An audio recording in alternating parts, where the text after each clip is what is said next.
Welcome to another Maz Play video. This is MazMojito, and today we're going to be picking up where we left off with No One Survived. Let's get to it.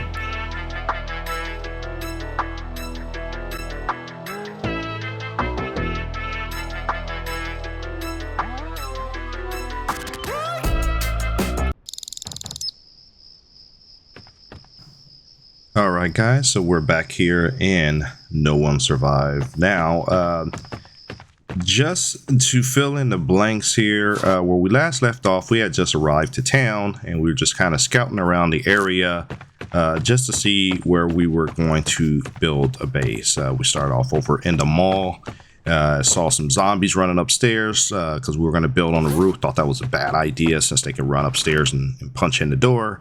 So we decided to abandon the mall and we ended up over here right next to it, kind of like behind some apartment buildings by a gas station.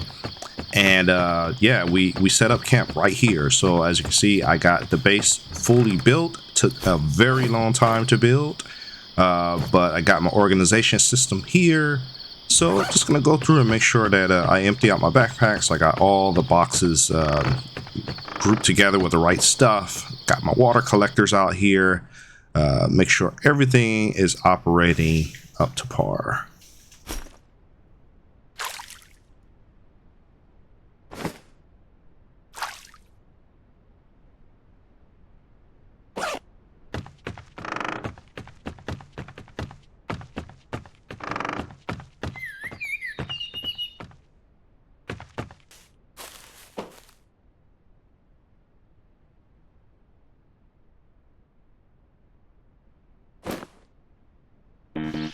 Okay, so one thing I did decide to do is when I was building this building, there's a lot of, it's very similar to all the other survival style games as far as the building style goes. You got your square foundations, you got your triangle foundations. A couple of my foundations and walls didn't line up. Snapping the walls to the foundation is a little tricky. So I ended up just leaving a little cutout area here because you can't put a campfire on the foundation, so it has to be on a regular ground. So I'm just going to be doing my cooking right here. This is kind of like in the center of the house, kind of almost like a indoor you know, garden area, if you will. If I want to grow some plants, maybe this would be a good spot. But yeah, this is going to be my cooking zone. There is a hole in the roof right above here, so rain does come in. That's the problem as far as putting the fire out, but at least it kind of gives me a chimney effect for the house.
Okay, just wrapping up the water situation here. So food and water are super important in this game.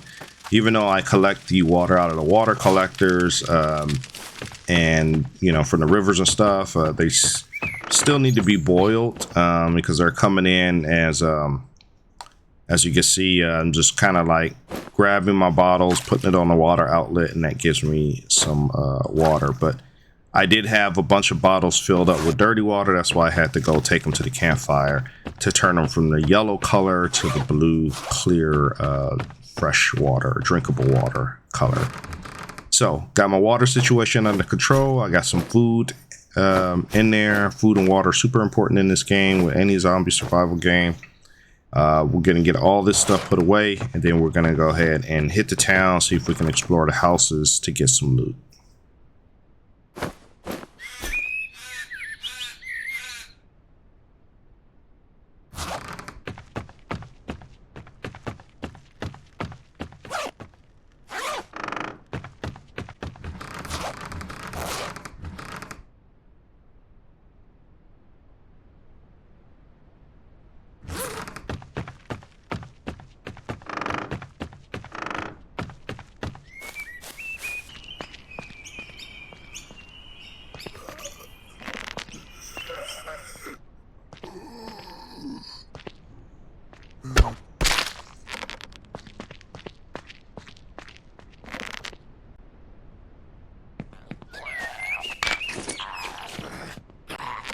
So some of the zombies here are jumpers, like you saw that guy. I don't know how they can climb on top of the hedges like that, but that's just how the physics is in the game. Even I can climb up and over those hedges. But a lot of these houses, what I have to do is open the door and then kind of draw any zombies out that are in there and take them out that way. Now I have this bow and arrow here that you can start off with. You could choose to start off with the metal bow and arrow and the metal spear just to make things a little easier, because it takes a very long time before you're able to craft this actually in game. But some of these zombies will spit this green poisonous ball at you, so they can be a bit of a challenge trying to headshot these guys. The arrow does drop a little bit, so I'll just try to make sure I put my dot right above the head to give it some drop. Problem is, this guy is just hurling these green balls of poison at me, so it's kind of hard to really aim without getting hit. There we go, took him out. And because I am using the metal bow with some metal arrows, these guys go down pretty quick, usually with one shot. But I'm gonna run out of arrows pretty soon, so I just have to kind of be a little bit more conservative with my shots. Now I'm taking this guy out, but to my right I can hear some other zombies, so I just gotta, or they're in the house. Okay, so I just gotta keep a lookout for, you can hear the moaning and stuff. You just gotta keep your head looking left and right. This is a faster zombie, so luckily these arrows are pretty strong with this bow. And sometimes you can recover the arrows, sometimes, you know, most of the times you lose the arrows, so that's a sucky thing. But it is quiet, so at least you're able to shoot one zombie at a time. You don't have to worry about taking on an entire horde. Whereas when you get to the guns, assuming you can get guns with silencers on them, that's going to usually draw a big crowd. So actually I'm using stone arrows, so the damage is really coming from the strength of the bow, not so much the strength of the arrows. But because I have a metal bow, that's one of the top of the line bows, that's why I'm able to get some really good damage, just even using these low quality arrows.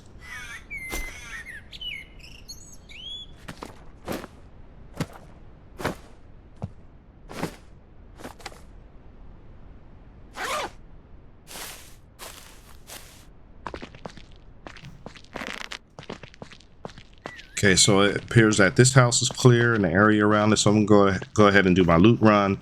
Now, these are all pretty much cookie cutter templates. They all have identical loot spots, which you'll see with that magnifying glass here. So I'm gonna hit all these spots up, and usually they'll all have pretty much the common loot. The different pieces of furniture will have similar loot in them. So the desks usually will have these lights in them. You can dismantle them if you have like a knife or the right tool in your hand, and just get like some spare parts like electrical wiring, you know, circuit boards, stuff like that, which you'll use in your crafting bench to make other tools and stuff like that. But I'm gonna go through these. The loot does respawn every time you turn off the game, turn it back on. But sometimes you'll open these up and there will be absolutely nothing in there. The lockpicking is very simple, similar to all the other survival games out there, be it Scum, heck, going all the way back to Skyrim, it's the same kind of locking system where you turn one area to the right and the other one to the left until you get it open. Bookcases are really good because that's usually going to give you your skill books. So anytime you see books standing up, always want to look at those. But I think I might have hit this house up already, or it just doesn't have any loot right now. Kitchen area is great for finding any kind of canned food. Fresh food usually goes bad pretty quick, but you always want to be checking out these little kitchen areas for canned food so you can survive. I'm just coming up short in this house. There's just not a lot in here, and I'm gonna have to move on to the next one.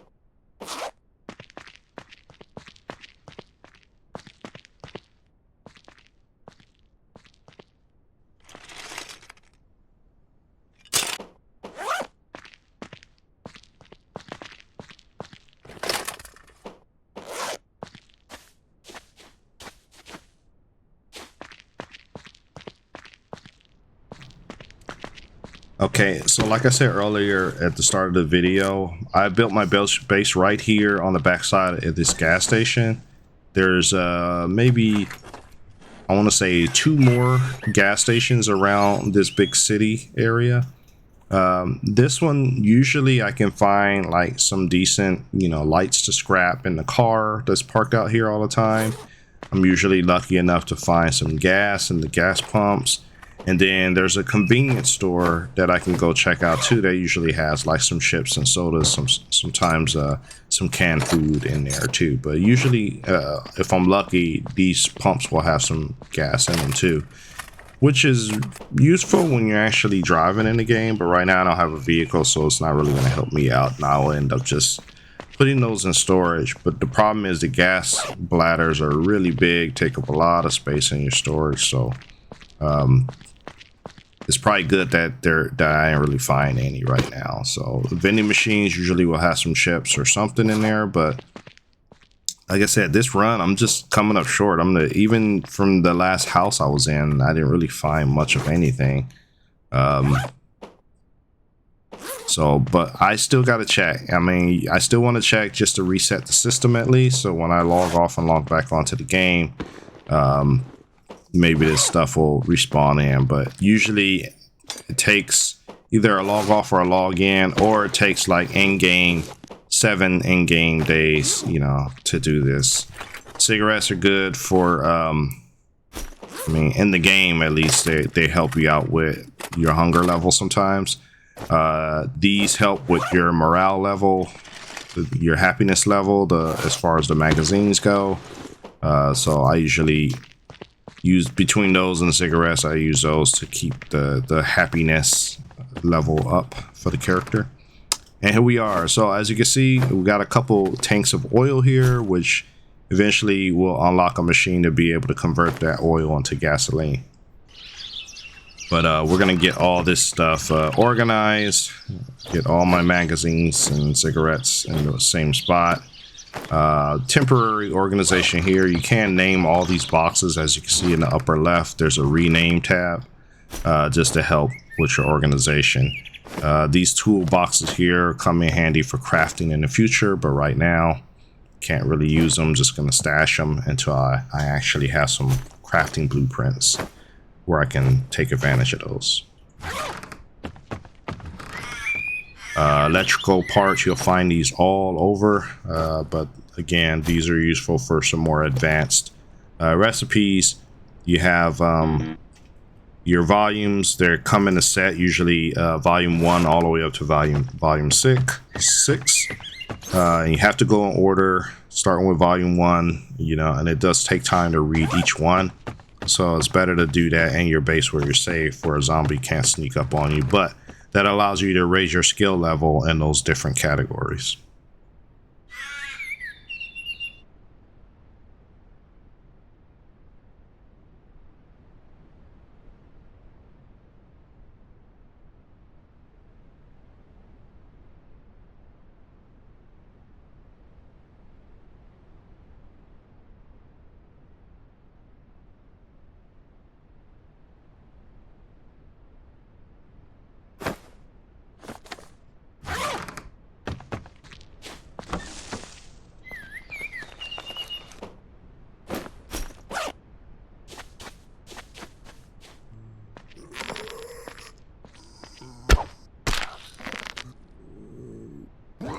So in this game, you'll see kind of the same style zombies, so you kind of know what to expect. You got these medium speed zombies right there that I just took out with the yellow vest. You got these bigger zombies that will come charging at you, and they will jump, so you got to watch out for them. You got the zombies in the skirts here that with the pigtails, so they are kind of medium speed as well, but they will close the gap on you. You can usually take them out. The problem is they're a lot more thinner, so it's easy to miss them with the arrows. You got your white clothes, slow walking zombies. Those are your more typical zombies that will kind of lag back in the horde. And usually all these zombies will drop, you know, either teeth or like some kind of weird zombie jar of zombie stuff. The only people that are really interested in those are the vendors, the traders that you'll find as you're going through. So I usually take those and put those in the chest, and those are usually used as kind of like some kind of weird trophy system in the game where certain skills that they want to teach you requires a certain amount of zombie teeth or whatever, proof that you're, I guess, killed a lot of zombies in the game. So here we got our another slow speed zombie with the burgundy shirt on. Now, this is not like 7 Days to Die where when the sun goes down, a lot of the zombies get faster. They're all pretty much set at the same speed depending on what type of zombie it is. You got your construction worker type zombie. They're also medium speed, but they usually have the hard hats on, so you'll see these guys all over wearing the same kind of suits. The big guys here, they're kind of, I think these are the slower ones too, just like with the white shirts. The ones you want to watch out for, though, they're usually very low to the ground. They like crawl on the ground. They're really fast, really aggressive. And you always got to keep an eye out for that one. Best to get these guys when they're not paying attention, because that gives you a little bit more room to kind of back up. So again, pigtail zombie, took her out from far away. A lot of times I'm not recovering a lot of these stone arrows, which is fine. They're low quality. This particular zombie, the bald head zombie, is very a lot more fast. This is the jumping zombie that we was talking about earlier, so you'll see them spawn in a lot. Usually as part of a larger horde. They're usually leading the pack as far as trying to get to you. These are the crawling zombies. These are kind of a pain because they're really fast and they're really tough. They take a lot of arrows or gunshots to take them out. So they get close and then they try to hit you with their claws. The trick with these guys is like to kite them, shoot them while you're walking backwards, or get someplace high because they don't jump. Unlike the other zombies that will jump up in the air and try to get you, these guys stay low to the ground, so all I can do is kind of like walk backwards as I'm popping them with arrows. Or if I have a gun, you know, in the future, it'd be a lot easier to take these guys out. Problem is, it's just they take so much ammo away from you. In this case, luckily I have hundreds of arrows, but as you can see, it's just like this guy's a freaking, he's eating all my arrows up, and I'm just lucky there are no other zombies around me to join. So Eventually he'll go down. Usually he drops some pretty decent zombie loot. I got some of my arrows back, but not much. So at this point, I'm gonna go ahead and put a bookmark in the video, come back and continue on with my story for No One Survived as I try to expand my camp and build more crafting benches. So as usual, I'd like to thank you for taking the time to watch my videos. Please remember to leave a like, comment, and subscribe because it really helps out the channel. And we will see you in the next video.